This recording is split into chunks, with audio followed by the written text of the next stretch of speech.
L'entourage peut être un cimetière pour te détruire ou un hôpital en temps de détresse pour te construire. Bienvenue dans ce podcast. Je suis Shekina Okamo, votre serviteur.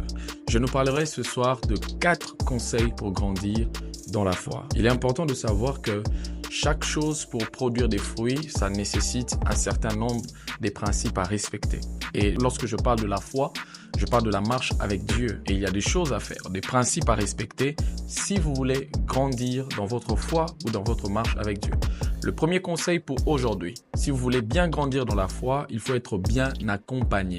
Il faut être bien accompagné. 1 Corinthiens 15, 33, la Bible dit « Ne vous y trompez pas, les mauvaises compagnies corrompent les bonnes mœurs. » Frères, sœurs, l'entourage est un puissant moyen pour nous aider à avancer ou pour nous faire régresser. Si tu veux avancer, il faut t'entourer des bonnes personnes. Ainsi, la Bible dit « Ne vous y trompez pas, car les mauvaises compagnies corrompent les bonnes mœurs. » En d'autres termes, corrompent les bonnes valeurs. Frères, sœurs, plus tu t'entoures des aigles, plus tu voleras plus loin.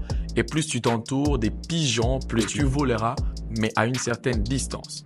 Il y a un certain nombre de choses à savoir sur l'importance de l'entourage. Premièrement, l'entourage est important dans la foi afin de grandir. Qui veut grandir s'entoure bien. Souvent, tu échoues dans ta marche avec Dieu parce que tu t'entoures pas des aigles, mais de pigeons.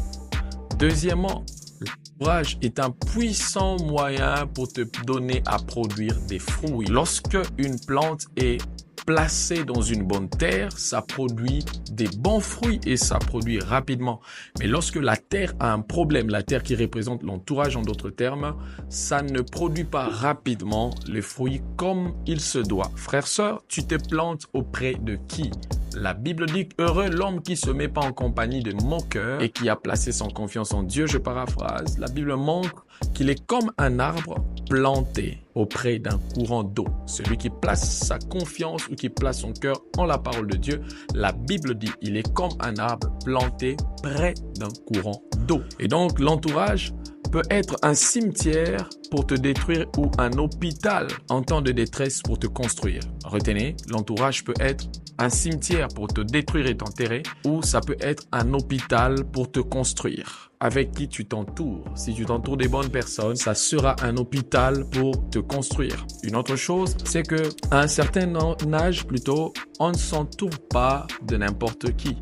On ne s'entoure pas que des personnes qui sont disponibles, mais on s'entoure des personnes qui peuvent ajouter un plus et bâtir notre vie. Il ne faudrait pas t'entourer simplement parce que tu te sens seul, mais il faudrait t'entourer parce que tu pars quelque part et les gens avec qui tu es te permettront d'aller à destination. Avec qui tu t'entoures, qui est ton ami, qui est ton frère, qui te conseille, qui te parle. Fais très attention à la personne qui t'entoure, car cela déterminera également comment tu marcheras. Quelqu'un va se poser la question, mais Judas était entouré de bonnes personnes, mais comment il n'a pas produit de bons résultats? C'est parce que Judas était entouré de bonnes personnes, mais lui-même avait un cœur corrompu.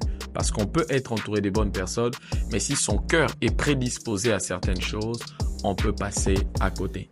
Veille sur ton entourage si tu veux grandir dans la foi. Veille sur quelle église il faudrait ou dans quelle église il faudrait prier si tu veux grandir dans la foi. Que Dieu vous bénisse pour ce soir. C'était Shekina Okamo.